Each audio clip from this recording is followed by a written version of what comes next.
साथियों जब से ये जो है केस डिस्पोज़ ऑफ हुआ है, तो इसके बारे में बताइएगा सर कि स्टार्टिंग में जो केस था सर उसमें स्टेट ने ये माना था कि वो कुप्सी की वेटिंग जारी करेगी, लेकिन कंटेम्प्ट के बाद जैसे ही जो है स्टेट की मीटिंग चली है, सरकार की जो मीटिंग चली है, कई मीटिंग चली है इस वेटिंग को लेकर, उसके बाद केस डिस्पोज़ ऑफ हुआ था। इसके बारे में थोड़ा डिटेल से सर एक बार बताना सर।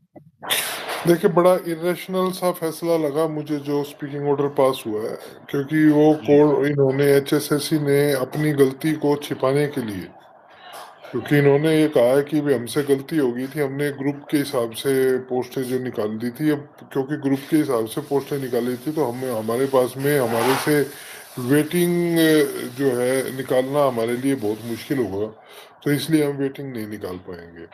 तो एचएसएससी ने अपनी खुद की एडवर्टीजमेंट और जो गवर्नमेंट की जो नोटिफिकेशन है वो सीईटी की, और उसके अलावा जो एचएसएससी ने जो गवर्नमेंट की पहली पुरानी नोटिफिकेशन है 2019 की, 1988 की, उन सबको दरकिनार कर जी, दिए स्पीकिंग ऑर्डर पास करते हुए।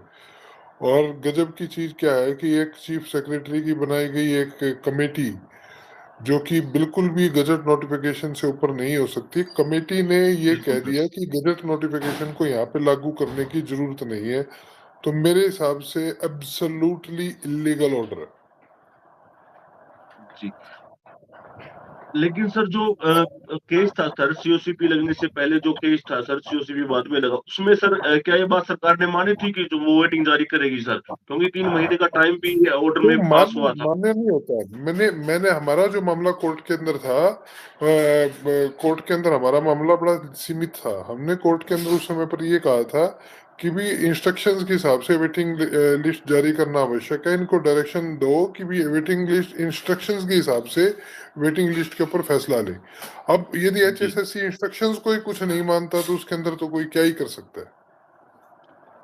तो सर जो स्पीकिंग ऑर्डर पास किया अभी दिया है स्टेट ने कोर्ट के अंदर तो उसमें जो वेटिंग ना लगाने के पीछे कौन कौन से पॉइंट इसमें सर यही स्टेट पॉइंट है ने जी, दिए। उन्होंने ये कहा है कि जी हमने ग्रुप के हिसाब से पोस्टें निकाली हुई हैं, पोस्ट प्रेफरेंसेस वगैरह वाली चीजें जो है खराब हो जाएंगी, तो ऐसे में हम हमारे लिए अभी इस समय पर वेटिंग निकालना संभव नहीं है, जबकि लीगली बाउंड है ये सीईटी की पॉलिसी के अकॉर्डिंग भी और एडवर्टीजमेंट के हिसाब से भी।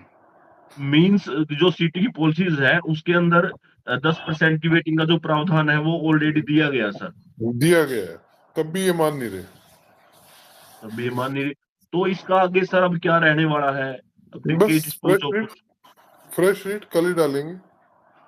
प्रेस सीट लेगी सर उसके बाद कल ही मामला डालेंगे। दोबारा से कंसीडर होगा सर ये। कल ही डालेंगे। जी ठीक है सर। वेटिंग को लेकर यही डाउट थे कि वेटिंग आएगी या नहीं आएगी तो अब कितने परसेंट चांसेस है कि जो कैंडिडेट देखिए, नियर अब बाई कट पहली ऑफ है। डेट फर्स्ट डेट के बाद ही बता पाऊंगा मैं आपको। कल हम केस फाइल कर रहे हैं तो नेक्स्ट वीक में हियरिंग पॉसिबल है, तो नेक्स्ट वीक के अंदर जब हियरिंग होगी उसके बाद ही बता पाऊंगा, उससे पहले जी नहीं। जी ठीक है सर। एक ये थे कुछ जो वेटिंग से रिलेटेड क्वेश्चन आए थे साथियों के सर वो थे। एक सर कुछ और केसेज है जो आप जो लड़ रहे हैं कोर्ट के अंदर जो बताए साथियों बताए। के